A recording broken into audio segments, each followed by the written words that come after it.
الأنبياء والمرسلين أما بعد فأعوذ بالله من الشيطان الرجيم بسم الله الرحمن الرحيم قال الله تبارك وتعالى في شان حبيبه مخبرا وعامرا إن الله وملائكته يصلون على النبي يا أيها الذين آمنوا صلوا عليه وسلموا تسليما الصلاة والسلام عليك يا رسول الله وعلى آلك واصحابك يا حبیب اللہ۔ حضرات گرامی، آج سورہ اعراف کی آیت نمبر 11 سے آج کے اس درس پاک کا آغاز ہو رہا ہے، اور اتفاق کی بات ہے کہ یہ جو آیات میں اگلی ان آیات میں مضمون بیان ہو رہا ہے، اس کی کسی حد تک ابتدا شب برات کے موقع پر ہو چکی ہے۔ یہ سورہ اعراف کی ابتدائی 30-35 آیات غالباً ہیں جو انسان کی پیدائش، حضرت آدم علیہ السلام کی پیدائش، آپ کی تخلیق اور آپ کے باقی جو معاملات ہیں، آپ کے ساتھ جو آنے والے حادثات جو آپ کو پیش آئے، ان کے متعلق بیان کیا جائے۔ آپ یہ سمجھیں کہ یہ جو آیات ہیں یہ سرگزشت آدم ہے، حضرت آدم علیہ السلام کی سرگزشت ہے۔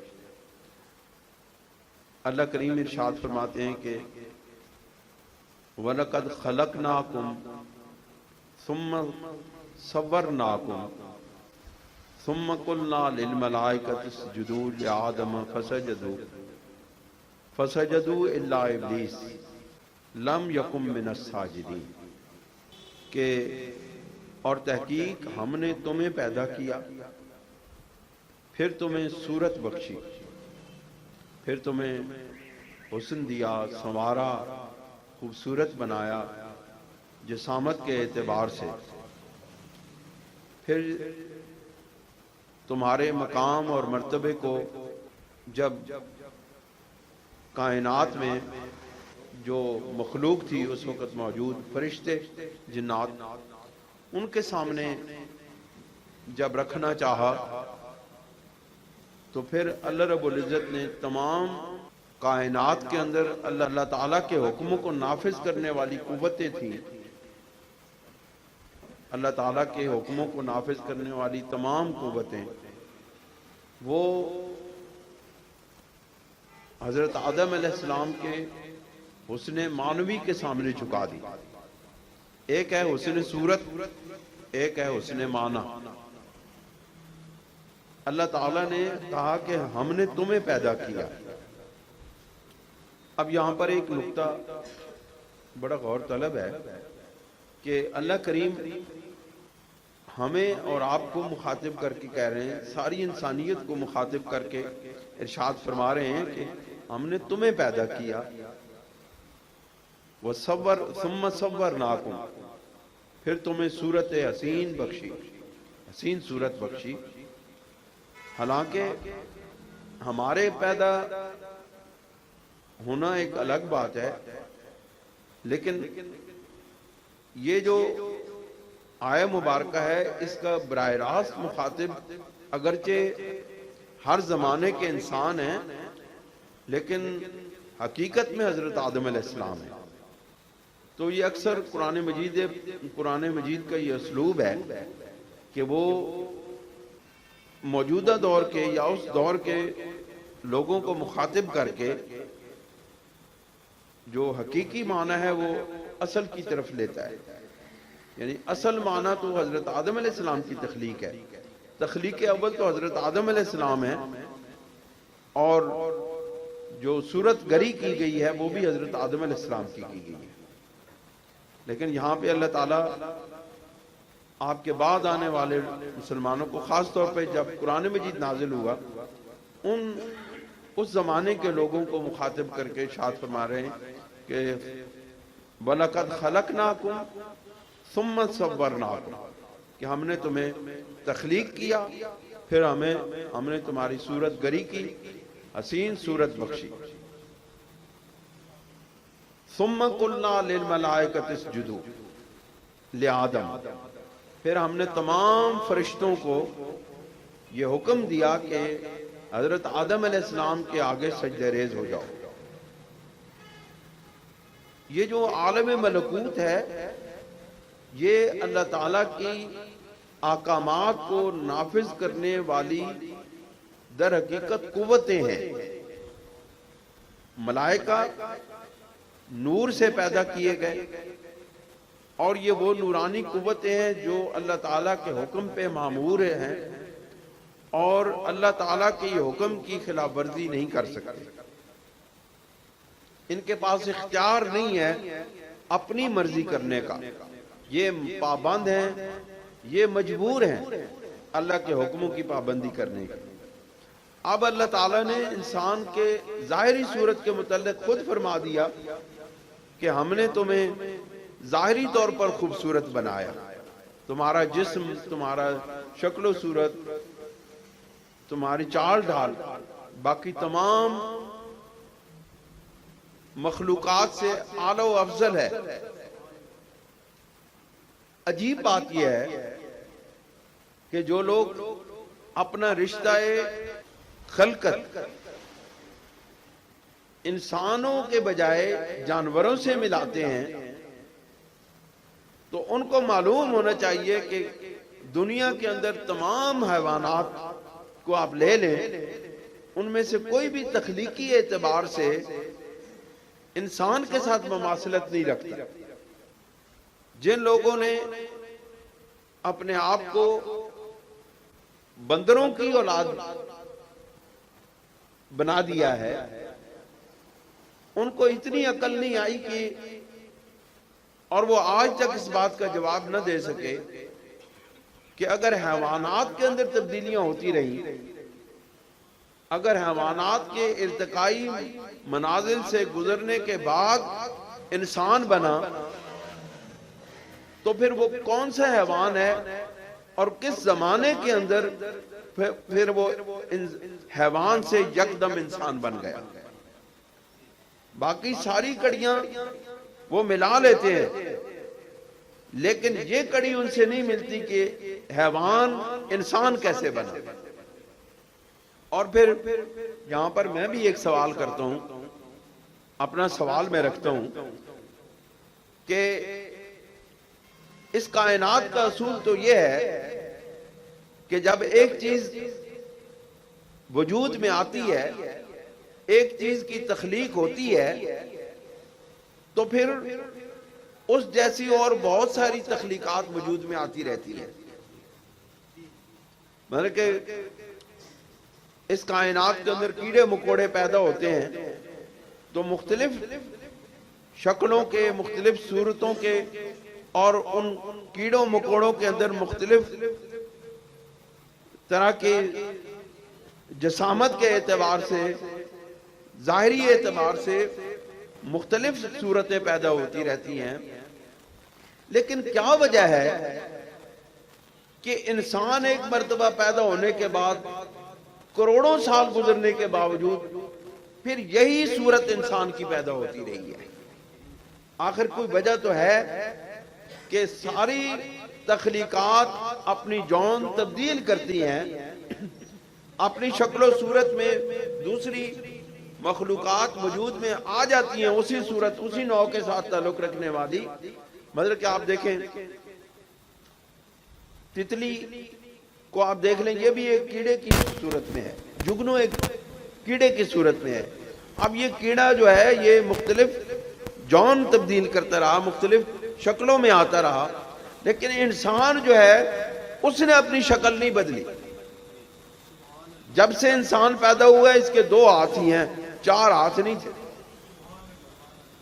جب سے انسان پیدا ہوا ہے اس کی 2 ہی ٹانگیں رہی ہیں، اس کی 4 ٹانگیں یا 3 ٹانگیں نہیں ہوئی۔ جب سے انسان پیدا ہوا ہے اس کی 2 ہی آنکھیں رہی ہیں۔ جب سے انسان پیدا ہوا ہے اس کے 2 کان رہے ہیں، اس کے 3-4 کان نہیں ہوئے۔ آخر کیا وجہ ہے؟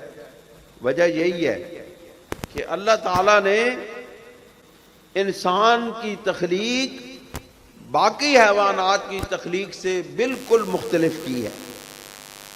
اس کی تخلیق اول جس طرح ہوئی حضرت آدم علیہ السلام کی صورت میں، آخری انسان یہی تخلیق کا سلسلہ جاری رہے گا.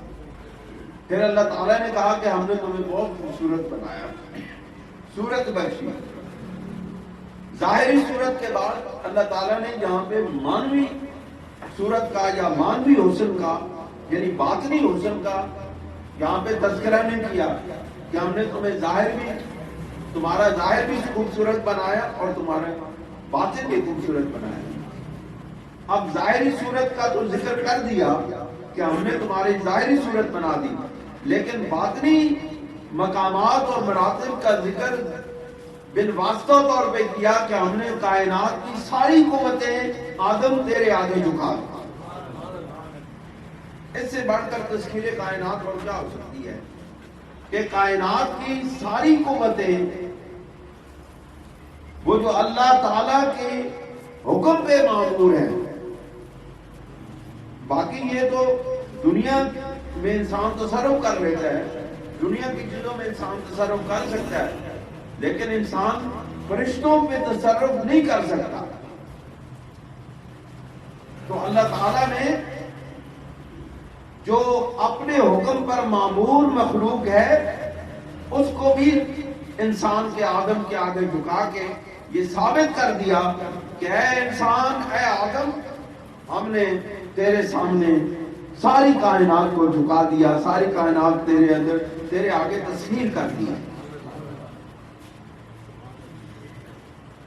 فسجدوا، پھر وہ سارے فرشتے، ساری کائناتی طاقتیں، ساری کائناتی قوتیں آدم علیہ السلام کے سامنے جھک گئی. تسخیر کائنات ہو گئی آدم علیہ السلام کے آگے. آدم علیہ السلام کے سامنے ساری کائنات کی قوتیں جھک گئی الا ابلیس، مگر ابلیس نہیں جھکا. مگر ابلیس نے انکار کیا. ابلیس نے رب کا انکار نہیں کیا، رب کے حکم کا انکار کیا. اللہ تعالیٰ کی ذات کا انکار نہیں کیا کہ تو ہے نہیں، یا میں تجھے نہیں مانتا، یا تو تیرے اندر قوت اور جو ہے نا طاقت نہیں ہے، تو قادر مطلق نہیں ہے. اللہ تعالیٰ کی اس نے کسی صفت کا انکار نہیں کیا، نہ ذات کا انکار کیا نہ صفات کا انکار کیا. صرف انکار کیا تو حکم کو نہیں مانا، اللہ کے حکم کو بھی نہیں مانا. پھر اس نے اپنے حکم نہ ماننے کا ریزن بھی بتایا، وجہ بھی بتائی، میں تیرا حکم کیوں نہیں مانتا.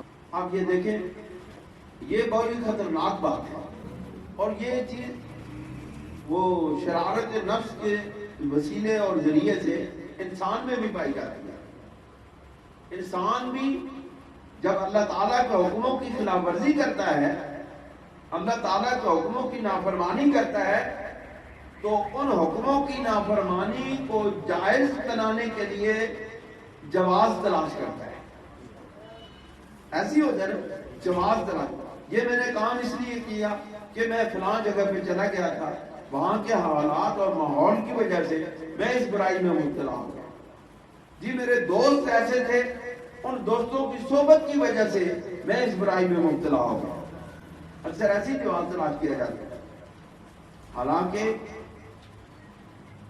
انسان جس وقت تک خود ارادہ نہ کرے کسی برائی میں مبتلا ہونے کا، دنیا کی کوئی طاقت اس کو برائی میں مبتلا نہیں کر سکتی. تو اس نے کہا کہ میں فسجدوا الا ابلیس، کہ سب نے سجدہ کیا مگر ابلیس نے سجدہ نہ کیا. لم یکم من الساجدین، وہ سجدہ نہ کرنے والوں میں سے تھا، وہ سجدہ نہ کرنے والوں میں سے تھا. اب یہاں شبیر صاحب ایک بات بڑی غور طلب ہے کہ وہاں سجدے کا جب حکم ہوا تو کسی فرشتے نے انکار نہیں کیا. دنیا کی کسی طاقت نے مخلوق میں سے کسی نے بھی انکار نہیں کیا، لیکن اللہ رب العزت یہاں پہ جمع کا صیغہ لے رہا ہے اور حرف من آ رہا ہے کہ لم یکم من الساجدین، کہ وہ سجدہ کرنے والوں میں سے نہیں تھا، یعنی وہ ایک ہی تھا، باقی سارے سجدہ کرنے والے تھے لیکن ان میں سے وہ ایک ہی تھا جو سجدہ نہیں کیا، جس نے سجدہ نہیں کیا۔ اس کا یہ مطلب ہے کہ ساری کائنات آدم علیہ السلام کے سامنے جھک گئی، مگر ایک نفس ہے، نفس شیطانی ہے، وہ انسان کے آگے نہیں جھکا، اس نے انکار کیا۔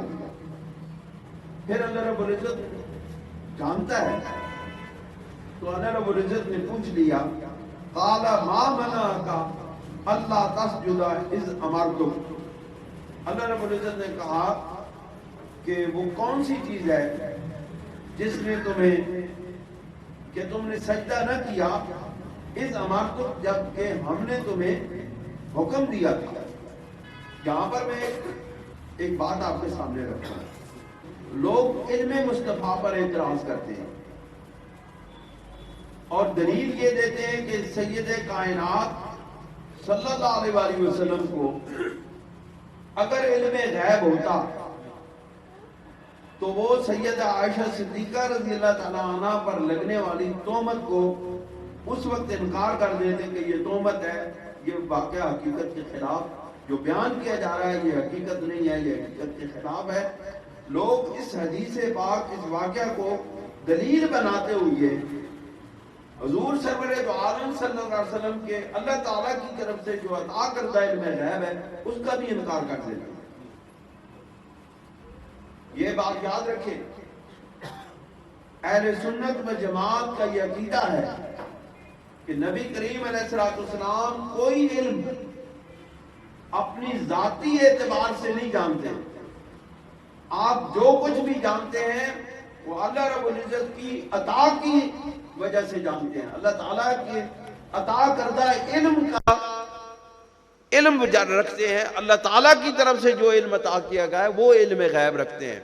حضرت سید کائنات صلی اللہ علیہ وسلم کا علم غیب جو ہے وہ ذاتی علم غیب نہیں ہے، یہ ہمارا عقیدہ ہے کہ ان کو جو بھی علم عطا کیا، جتنا بھی علم عطا کیا وہ جانتے ہیں اور ان کا رب جانتا ہے۔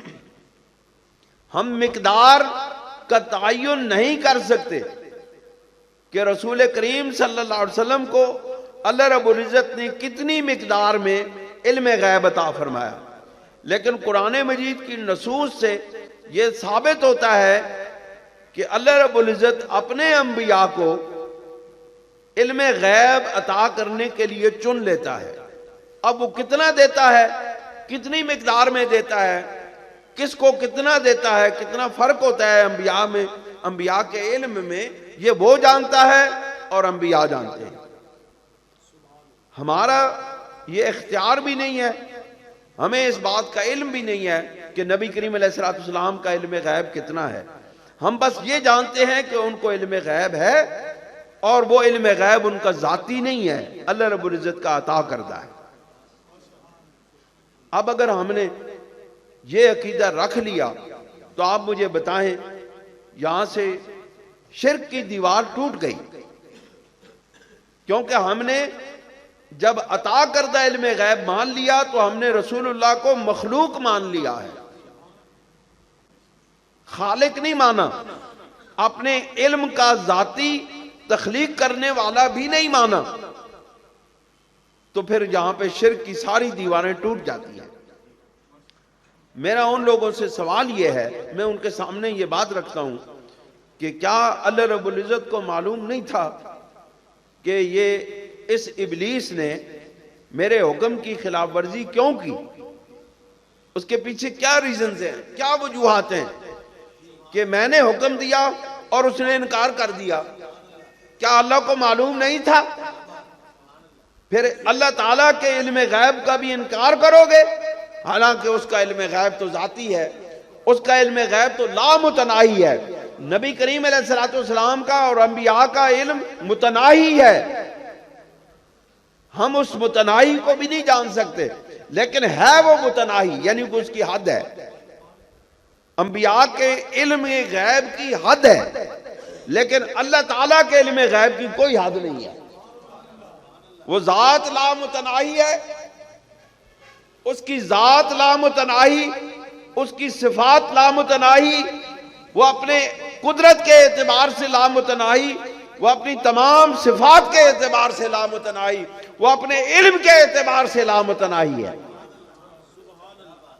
باقی دنیا میں جتنے بھی انسان، انبیاء، فرشتے سب آئے ہیں، ان کے علم کی ایک حد ہے، لیکن اللہ تعالیٰ کے علم کی کوئی حد نہیں، کیونکہ حد مقرر ہو جائے وہ مخلوق ہو جاتی ہے۔ خالق ہوتا ہی وہ ہے جو لامتناہی ہو، جس کے کوئی حد ہی نہ ہو۔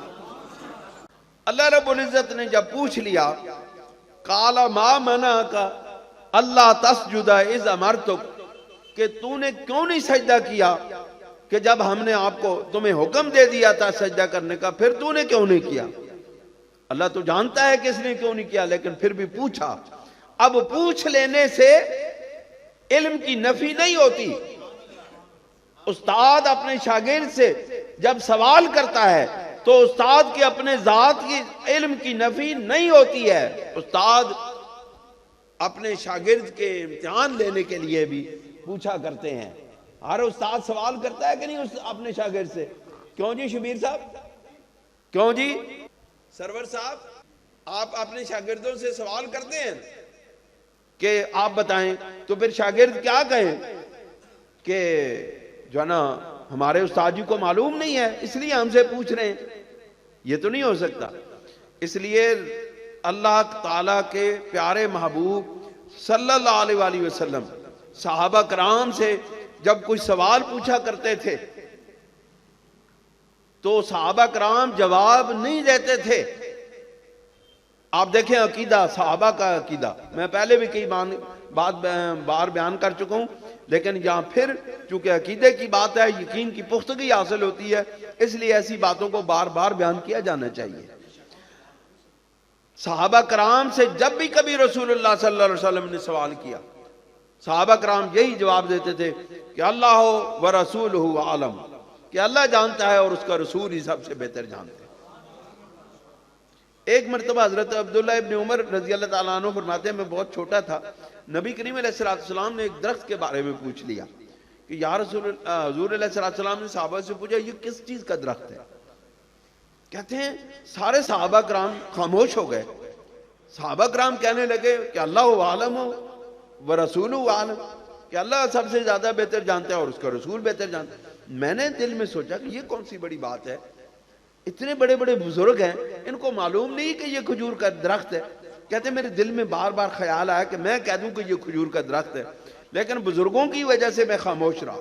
پھر جب میں بڑا ہوا تو میں نے جب یہ سوال کیا کہ اس وقت لوگوں نے کیوں نہیں جواب دیا رسول اللہ صلی اللہ علیہ وسلم کے اس بات کا، تو کہتے ہیں مجھے بزرگوں نے بتایا کہ اگر ہم کہتے ہیں یہ کھجور کا درخت ہے، لیکن رسول اللہ صلی اللہ علیہ وسلم بالفرض کہہ دیتے کہ نہیں یہ کیکر کا درخت ہے، اللہ تعالیٰ اس کو کیکر کا درخت بنا دیتا، کیونکہ نبی کریم علیہ السلام کی بات، زبان سے نکلی ہوئی بات کبھی خطا نہیں جاتی، کبھی جھوٹ نہیں ہوتا۔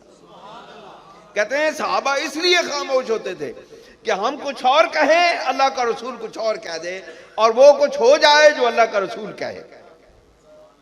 فرمایا، اس نے جواب دیا قال انا خیر منہ، کہ اس نے جواب دیا کہ میں اس سے بہتر ہوں، اپنی بڑائی کا، اپنی عزت و تکریم کا بیان کیا کہ میں اس سے بہتر ہوں۔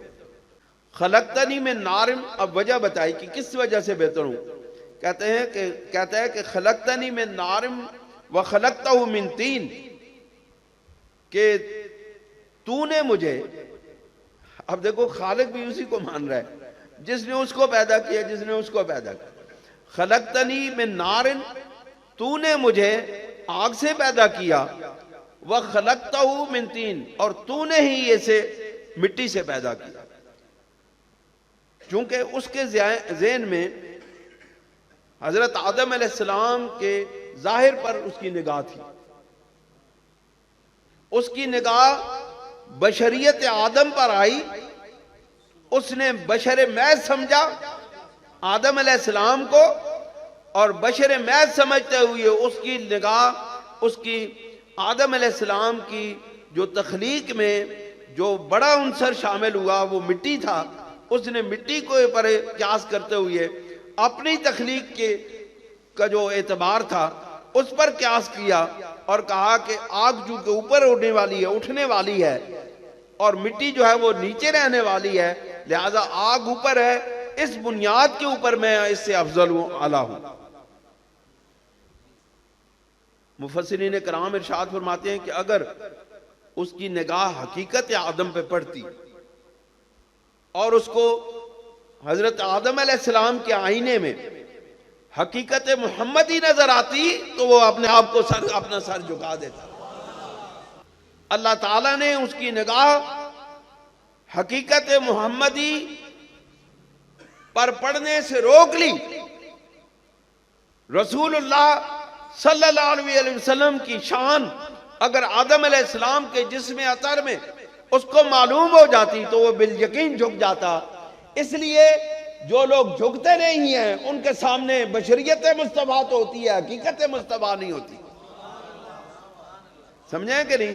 حقیقت مصطفیٰ جب تک معلوم نہ ہو انسان کا نفس مرتا نہیں ہے، انسان کا نفس جھکتا نہیں ہے، انسان اپنے آپ کو نبی کریم علیہ السلام کے ہم پلہ اور ہم برابر سمجھنے لگتا ہے۔ وہ کہتا ہے ان میں اور ہم میں کوئی فرق نہیں ہے، یہی کہتا ہے انسان، یہ کہتا ہے نا کہ ان میں اور ہم میں کوئی فرق نہیں ہے، وہ بھی بشر ہم بھی بشر۔ قرآن مجید میں آیات موجود ہیں۔ کفار کہتے تھے ان میں اور ہم میں کوئی فرق نہیں، یہ بھی چلتے پھرتے ہیں ہم بھی چلتے پھرتے ہیں، یہ بھی کھاتے پیتے ہیں ہم بھی کھاتے پیتے ہیں، یہ بھی سوتے ہیں جاگتے ہیں ہم بھی سوتے اور جاگتے ہیں، لہٰذا ان میں اور ہم میں کوئی فرق نہیں۔ ان کی نگاہ بھی نبی کریم علیہ السلام کی بشریت ظاہری پر تھی، حقیقت محمدی انہوں نے نہیں دیکھی۔ اسی طرح شیطان نے حقیقت آدم جو در حقیقت حضرت رسالت مآب صلی اللہ علیہ وسلم کا پرتو ہے اس کو نہیں دیکھا، بلکہ اس نے ظاہر کو دیکھا۔ انہوں نے کہا میں آگ سے پیدا ہوا، یہ مٹی سے پیدا ہوا۔ حالانکہ اگر اس کے پاس عقل ہوتی تو اس کو معلوم ہوتا کہ آگ کو بجھانے کے لیے مٹی درکار ہوتی ہے، آگ کو صرف مٹی بجھا سکتی ہے، پانی کبھی کبھی بجھاتا ہے۔ بعض اوقات ایسے ہوتا ہے پانی سے آگ بھڑک اٹھتی ہے، صرف مٹی ڈالیں تو آگ بجھ جاتی ہے۔ اس کو اگر اپنی حقیقت یہ معلوم ہوتی کہ مجھ کو میری جو شمع ہے، میرا جو عقیدہ ہے، میرا جو نظریہ ہے، اس کو اگر بجھائے گی تو آدم کی مٹی ہی بجھائے گی، تو پھر وہ جھک جاتا۔ انہوں نے کہا مجھے کہ تو نے مجھے آگ سے پیدا کیا اور تو نے ہی اسے مٹی سے پیدا کیا، لہذا میں بہتر ہوں۔ اللہ رب العزت نے ارشاد فرمایا قال فاہبط منہا، اللہ کریم نے ارشاد فرمایا تو اس سے دور ہو جا، فما یکون لک ان تتکبر فیہا، وہ کون سی چیز ہے جس نے تجھے تکبر پر آمادہ کیا اس معاملے کے اندر، یعنی سجدہ نہ کرنے میں تجھے تکبر میں مبتلا کر دیا۔ فخرج انک من الصاغرین، تو نکل جا اور تو بہت ہی گھٹیا حرکت کرنے والوں میں سے۔ صاغرین کہتے ہیں بڑی گھٹیا حرکت کرنا، اللہ تعالیٰ کہتے ہیں تو نے بڑی گھٹیا حرکت کی ہے، اس لیے یہاں سے نکل جا، ہماری محفل سے دور ہو جا۔ اب دیکھیں اللہ کے حکم کی نافرمانی کرنے سے وہ شیطان جو بارگاہ الہی میں مقبول تھا، اب وہ صرف ایک حکم کی نافرمانی کرنے سے مردود بارگاہ الہی ہو گیا، صرف اس وجہ سے کہ اس نے اپنے ظاہر کو دیکھا اور حضرت آدم علیہ السلام کے ظاہر کو دیکھا۔ حالانکہ اس کو یہ معلوم ہونا چاہیے تھا اگر اس کے پاس عقل ہوتی، لیکن یاد رکھو ہدایت جب تک نصیب میں نہ ہو عقل بھی نہیں کھلتی۔ عقل کے دروازے بند ہوتے ہیں جب ہدایت کا دروازہ بند ہوتا ہے۔ جب ہدایت کا دروازہ کھلتا ہے عقل کے دروازے خود بخود کھل جاتے ہیں۔ اگر اس کے لیے ہدایت کا دروازہ مشیت الہی میں کھلا ہوتا تو اس کے لیے ہدایت کا دروازہ، عقل کا دروازہ یوں کھلتا کہ اس کو معلوم ہوتا کہ چلو مٹی تو مجھ سے نیچے درجے کی ہے لیکن نور تو مجھ سے اعلیٰ ہے، آگ مجھے آگ سے بنایا گیا، فرشتوں کو نور سے بنایا گیا، اب آگ سے بلند مرتبہ تو نور کا ہے، جب نور اس مٹی کے آگے جھک رہا ہے تو آگ کو کیا ضرورت ہے کھڑا ہونے کی، آگ کو بھی چاہیے جھک جائے۔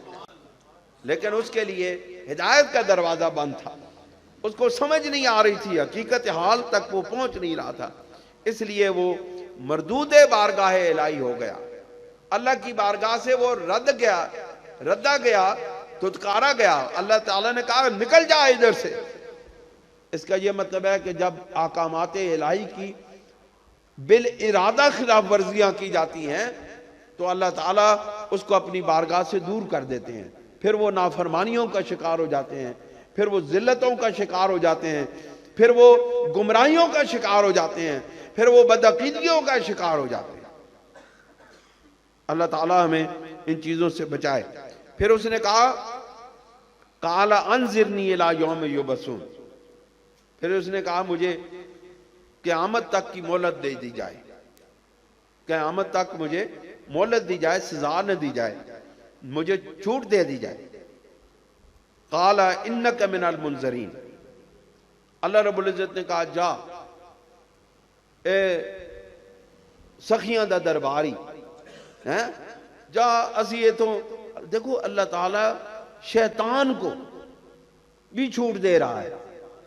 ذرا سوچو، غور و فکر کرو کہ نافرمانی کی اللہ تعالیٰ کی، شیطان نے حکم بھی نہیں مانا، آگے سے تکبر بھی کیا، اکڑا بھی، پھر مہلت بھی مانگ رہا ہے، مہلت بھی مانگ۔ اللہ تعالیٰ قادر مطلق ہے، اللہ تعالیٰ کہتا نہیں تیرا جرم بہت ناقابل معافی ہے، یہ بڑا سخت جرم ہے، اس کے اوپر گرفت ہوگی، تمہیں سزا ملے گی۔ اللہ رب العزت نے ارشاد فرمایا معافی جو منگدا ہے، وقت جو منگدا ہے، معافی تو نہیں منگی، وقت جو منگدا ہے، وقت دے دے۔ کیڑا لمحہ وقت ہے، قیامت تک کا کون سا بڑا وقت ہے دوستو، پلک جھپکتے ہوئے گزر جائے۔ جب قیامت کے دن، قرآن مجید میں اللہ تعالیٰ نے ارشاد فرمایا جب قیامت کے دن بندوں کو قبروں سے اٹھایا جائے گا اور ان سے پوچھا جائے گا کہ تم کتنی دیر وہاں پہ رہے، تو وہ کہیں گے ایک دن یا آدھا دن۔ اب یہ کائنات کی حقیقت ہے، دنیا کی حقیقت ہے کہ ہزاروں سال پہلے جو بندہ دنیا سے مر گیا، اس کی ہڈیاں مٹی میں مل گئیں، ریزہ ریزہ ہو گیا، ہزاروں سال گزرنے کے بعد جب قیامت آئے گی اور اللہ تعالیٰ اس سے پوچھے گا تو کتنے دیر قبروں میں رہا، وہ کہے گا ایک دن یا ایک آدھا دن۔ تو آپ ذرا غور و فکر کرو، اس دنیا کی اتنی حقیقت ہے، یہ آدھے دن کی مار ہے، یہ آدھے دن کے اوپر محیط دنیا جس کے پیچھے ہم پاگل ہوئے پھرتے ہیں، جس کے پیچھے ہم دوڑے پھرتے ہیں، اور ہمیں اپنی زندگی کے اگلے لمحے کا علم نہیں ہے کہ کب ختم ہو جائے گی، لیکن ہم دنیا کے حصول دنیا کے لیے دوڑے دوڑے پھر رہے ہیں، مارے مارے پھر رہے ہیں۔ لیکن لوگوں، میں آپ کو سچی بات بتاؤں، یہ جو رزق کے پیچھے دوڑنا ہے نا، یہ اس کو چھوڑ کے اللہ تعالیٰ کے پیچھے دوڑو۔ فَفِرُّوا إِلَى اللَّهِ، کیوں جی مولوی صاحب کہ بڑی تیزی نال دوڑ کے اللہ کی طرف آؤ۔ جب بندہ اللہ کی طرف آ جاتا ہے نا، میں آپ کو یقین سے کہتا ہوں کہ دنیا کے خزانے اس کے قدموں کے نیچے آ جاتے ہیں۔ آپ دیکھیں جن لوگوں نے اللہ تعالیٰ کو راضی کیا ہے، یہ صرف عقل کو دعوت دینے والی بات ہے، جن لوگوں نے اللہ تعالیٰ کو راضی کیا ہے، دنیا اللہ تعالیٰ نے ان کو اپنی رضا عطا فرمائی اور ان پر ایسا راضی ہوا کہ وہ اپنے مرنے کے بعد بھی لوگوں کے رزق کا ذریعہ بنے ہوئے ہیں۔ اس دنیا سے جانے کے بعد بھی لوگ رزق کے پیچھے پیچھے پھرتے ہیں، اور وہ جب اس دنیا سے چلے جاتے ہیں تو لوگ ان کی قبریں، ان کے مزارات لوگوں کے رزق کا ذریعہ بن جاتے ہیں۔ کتنے بھوکے وہاں پر کھانا کھا کے جاتے ہیں۔ تو اس نے کہا کہ مجھے موقع دیا جائے، وقت دیا جائے۔ اللہ رب العزت غنی مطلق ہے، اللہ رب العزت کسی کا محتاج نہیں ہے۔ اس نے کہا جا، تو جس وقت تک منگے ہے نا، وقت منگے ہی تنو مل گیا۔ اگر وہ قیامت کے بعد کا بھی وقت مانگتا تو اللہ تعالیٰ کی شان کے یہ لائق ہے کہ ہو سکتا ہے اس کو بعد میں بھی دے دیتا، لیکن عقل ماری جاوے تو پھر بندہ اتنی ہی کہنا ہے جتنی اس دی عقل ہوئے، پھر معافی اتنی مانگتا ہے نا جتنی عقل ہوئے۔ ہو سکتا ہے کہ اگر وہ قیامت کے بعد تک عبدالآباد تک زندہ رہنے کا اور سزا سے بچنے کی معافی مانگتا، کی خیرات مانگتا، تو اللہ رب العزت تو غنی مطلق ہے، اس کے خزانوں میں تو کمی نہیں آتی، ہو سکتا ہے اس کو دے دیتا۔ لیکن یہاں نکتہ یہ ہے کہ جب عقل ماری جاتی ہے، بندہ مانگتا بھی ہے تو کیا مانگتا ہے؟ اور رب سے مانگتے ہو، رب سے مانگتے ہو تو اتنی ساری چیز مانگتے ہو۔ کیا مانگتا ہے کوئی بندہ؟ یا اللہ مجھے کوٹھی دے دے، مجھے کار دے دے، مجھے بنگلہ دے دے، مجھے جائیداد زمین دے دے۔ وہ مانگتے اللہ سے ہو تو 10 کنال زمین مانگتے ہو؟ اور بھائی منگو تو کوئی چنگی جی چیز منگو، سخیاں دے دربار جاؤ تے منگو بھی اتنی جتنا وہ وڈا دربار ہے۔ اپنے آپ پر قیاس نہ کرو رب ذوالجلال کو۔ رب ذوالجلال سے مانگنا ہے تو اپنی آخرت مانگو، رب ذوالجلال سے مانگنا ہے تو تا حد نگاہ وسعتوں والی جنت مانگو۔ اللہ رب العزت تو اتنا سخی اور غنی ہے کہ وہ تمہیں ایسی جنتیں عطا فرمائے گا کہ تمہاری جہاں تک نگاہ جائے گی وہاں تمہاری سلطنت ہوگی۔ اور یہ کوئی افسانہ نہیں ہے، یہ حقیقت ہے، یہ سچی بات ہے۔ تو اس نے مانگا، وقت مانگا ادھے دن دا۔ اللہ نے کہا جاؤ، تمہاری نظر میں یہ قیامت تک بہت بڑا وقت ہے، ہماری نگاہ میں یہ آدھا دن ہے، جاؤ لے لو، آدھا دن لے لو۔ پھر اس نے کہا کہ اب مجھے مہلت تو مل گئی ہے، اب میرا اگلا مشن بھی سنو۔ اللہ تعالیٰ نے اس کو کہا کہ اس نے اپنا مشن بھی سنایا کہ میرا ہون مشن کیا ہوگا، مہلت مل گئی، اب میرا مشن کیا ہوگا۔ قَالَ فَبِمَا أَغْوَيْتَنِي لَأَقْعُدَنَّ لَهُمْ صِرَاطَكَ الْمُسْتَقِيمَ۔ اس نے کہا کہ اب میں ان کو بھٹکاؤں گا، ان کو گمراہ کروں گا۔ لَأَقْعُدَنَّ لَهُمْ صِرَاطَكَ الْمُسْتَقِيمَ، میں صراط مستقیم پر ان کے آگے روک لگا کے بیٹھوں گا،